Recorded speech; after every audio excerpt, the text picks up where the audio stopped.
हम दो भाई थे। मयंक भाई मुझसे 4 साल बड़े थे।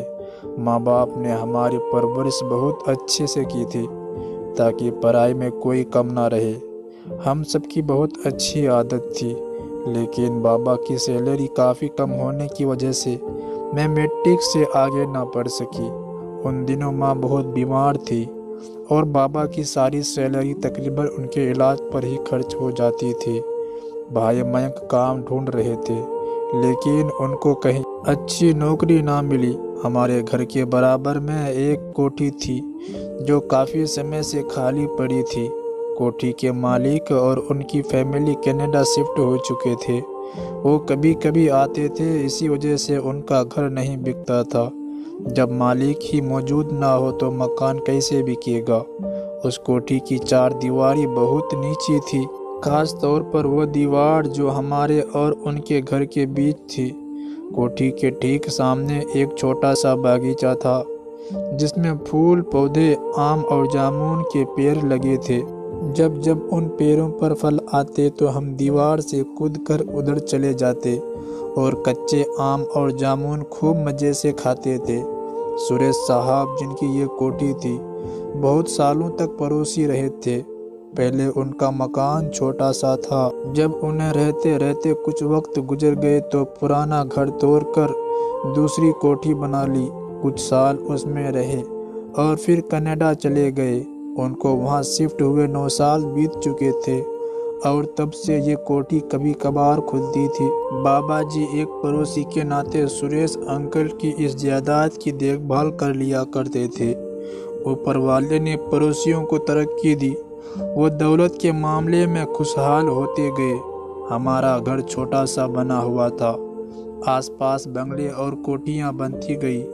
देखते ही देखते ये बेहतरीन इलाका बन गया। खैर, एक दिन सुरेश साहब अपनी कोठी बेचने में कामयाब हो गए और ये वीरान घर फिर आबाद हो गया। उसमें जो लोग आए वो बेहद शांत माहौल को पसंद करने वाले और शरीफ थे और बहुत अमीर भी थे, मगर घमंड नाम को भी ना था। उन्होंने काफ़ी रुपया खर्च करके इस कोठी को नया और खूबसूरत बनवाया और महंगे फर्नीचर से सजा लिया।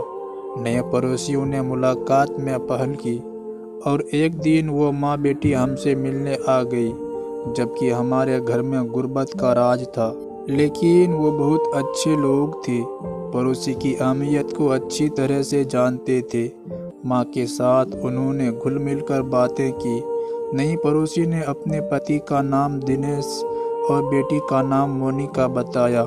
मोनिका उनके साथ ही थी और मुझसे 4-5 साल बड़ी लग रही थी। वो मुझसे अपनों की तरह बातें करने लगी। हमारी उनसे ये पहली मुलाकात थी। उन्होंने घर आने को भी कहा। यूँ उनकी हैसियत की वजह से जो झिझक महसूस हो रही थी वो ना रही।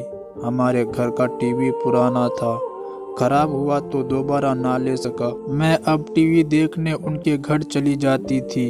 एक दिन बातों बातों में आंटी ने कह दिया कि उन्हें बागीचे की देखभाल के लिए माली की ज़रूरत है, लेकिन चाहती है कि कोई भरोसे लायक आदमी हो। उनके पति काम के सिलसिले में दूसरे शहर चले जाते हैं तो वो माँ बेटी अकेले रह जाती है।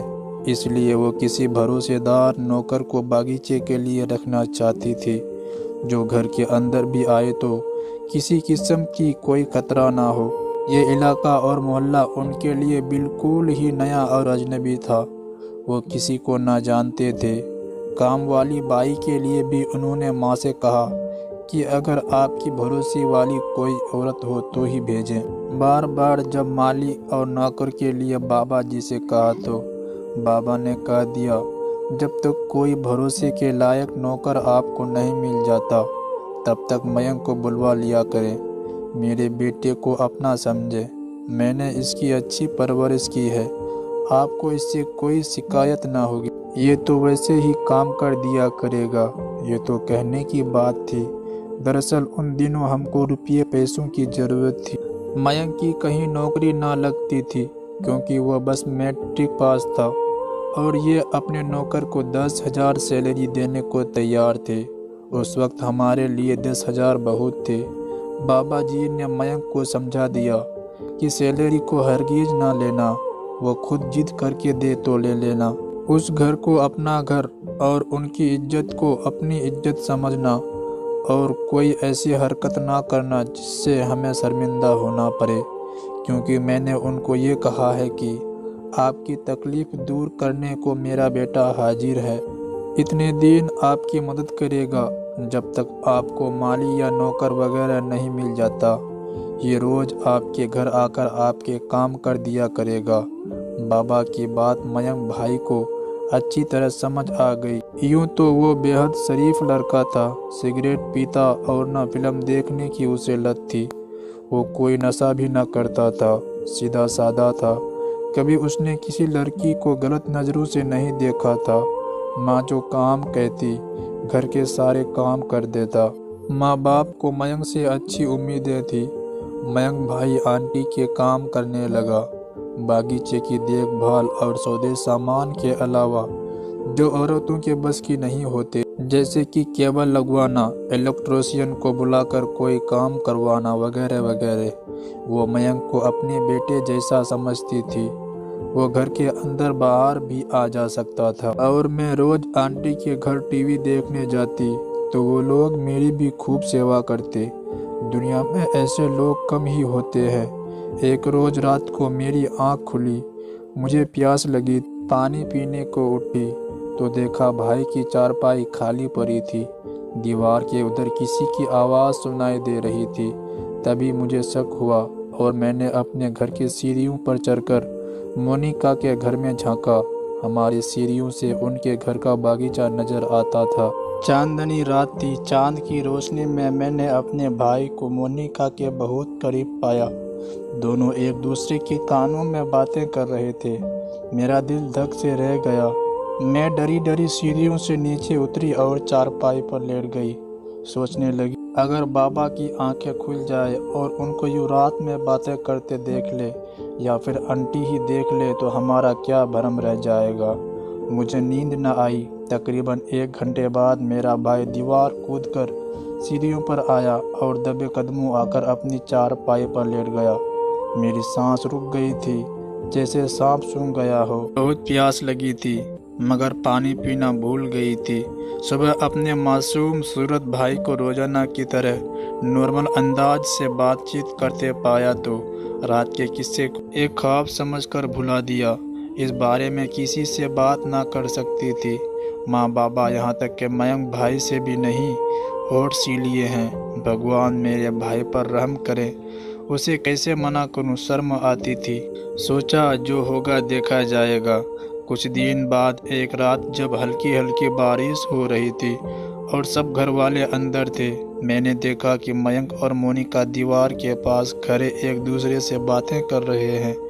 मुझे देखकर भाई इधर आ गए और वो उधर चली गई। भाई ने कहा, बहन प्लीज इस बात का किसी को ना बताना, क्योंकि मोनिका मुझसे प्यार से बात करती, खिलाती पिलाती, इज्जत देती, इसलिए मैंने किसी से ना कहा।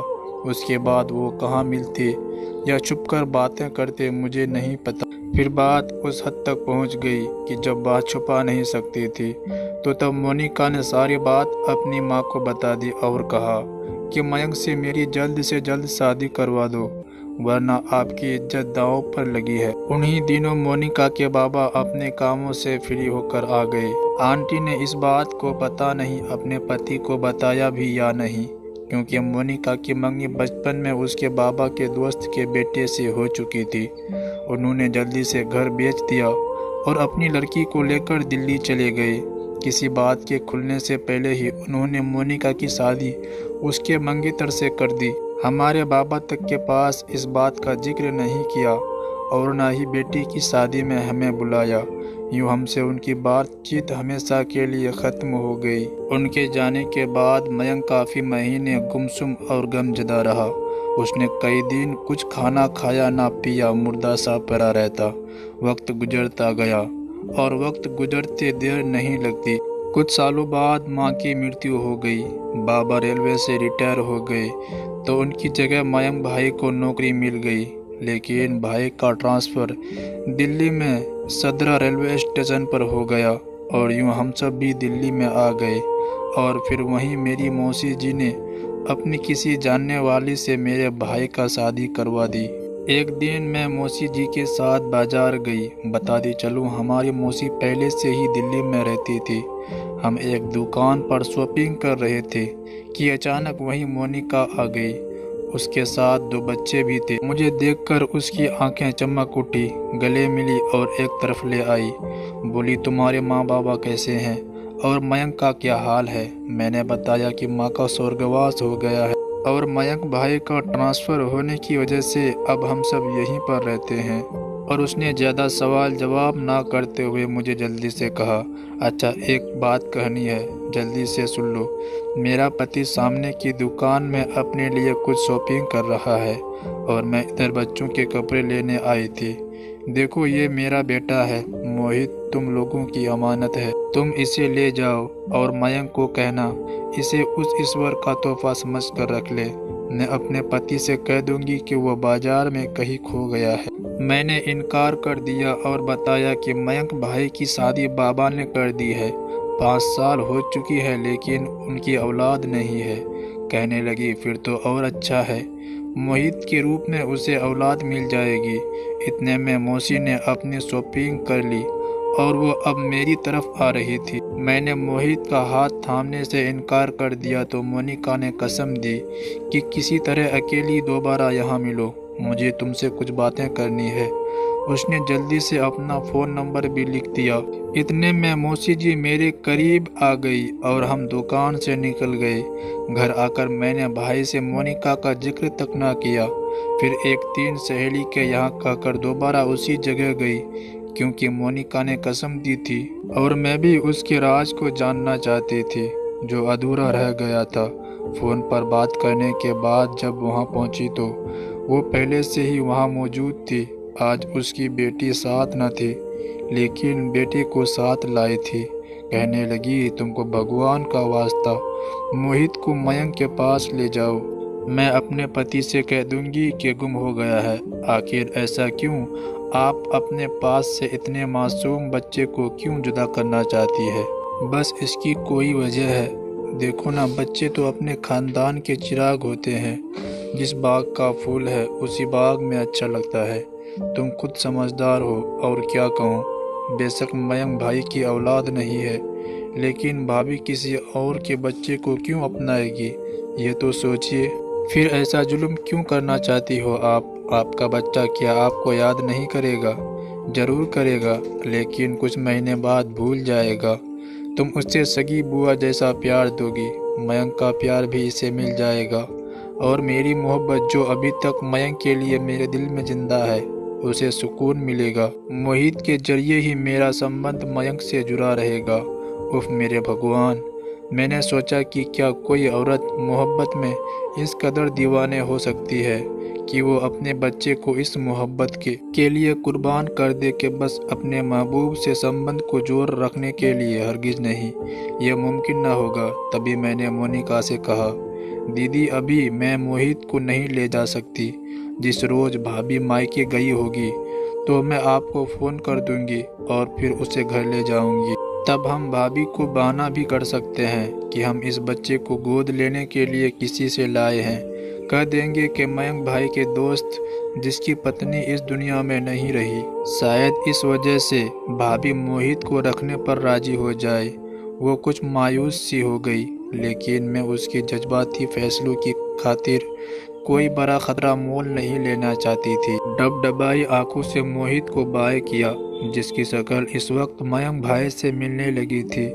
तो मैं सोच रही थी कि कहीं संबंध बनाने के तौर पर ये मोनिका की कोई चाल तो नहीं है। मैं घर आकर मयंक भाई को कोई बात ना बताई, ये भी नहीं बताया कि मैं मोनिका से मिली हूँ या वो मुझसे मिली थी। मोहित के बारे में कुछ भी बताते हुए मेरे लब नहीं खुल रहे थे। एक बहन अपने भाई से ये बात कैसे कह सकती थी कि तुम्हारा आशिकाना मोहब्बत की कोई ऐसी निशानी भी इस दुनिया में मौजूद है कि जिसका तुमको पता भी नहीं है, या कि तुमने भी जिसका दीदार नहीं किया है। इसके बाद मोनिका के कई फ़ोन आए, लेकिन मैंने उससे बात नहीं की और ना उससे मिलना चाहा। भला कैसे मैं अपनी भाभी की ज़िंदगी में कोई मुसीबत ला सकती थी। और मयंक भाई के दिल की भगवान जाने, क्या वो मोनिका को भुला चुके थे? क्या वो पुराना जख्म अभी तक ताज़ा था? जख्म मौजूद भी होते तो उस वक्त पर खुरंड ले आता। उस खुरन को छील देने से तो जख्म फिर से ताज़ा हो जाता है। बस भगवान बचाए ऐसी मुलाकातों से जो गुजरे पल को याद दिलाती है। प्रार्थना करनी चाहिए कि पहले तो इंसान ऐसी गलतियों से दूर रहे, और अगर इंसान से खता हो भी जाए तो किसी की ज़िंदगी को बर्बादी से बचाने की खातिर इस खता पर पर्दा डाल दीजिए, जिस पर ऊपर वाले ने खुद पर्दा डाल दिया हो। मोनिका ने जो मुझसे कहा उस पर पर्दा भी ऊपर वाले ने ही डाला था। तभी तो बदनामी के गड्ढे में गिरने से पहले उसकी शादी की शहनाई बज गई थी। और मयंक से शादी तो मोनिका का एक ख्वाब ही था। कहाँ हम गरीब लोग और कहाँ वो रईस घराना। मोनिका आज भी याद आती है तो मेरा दिल बहुत दुखता है, लेकिन अपने भतीजे मोहित को देखने का दिल करता है। आखिर वो खून है मेरे भाई का।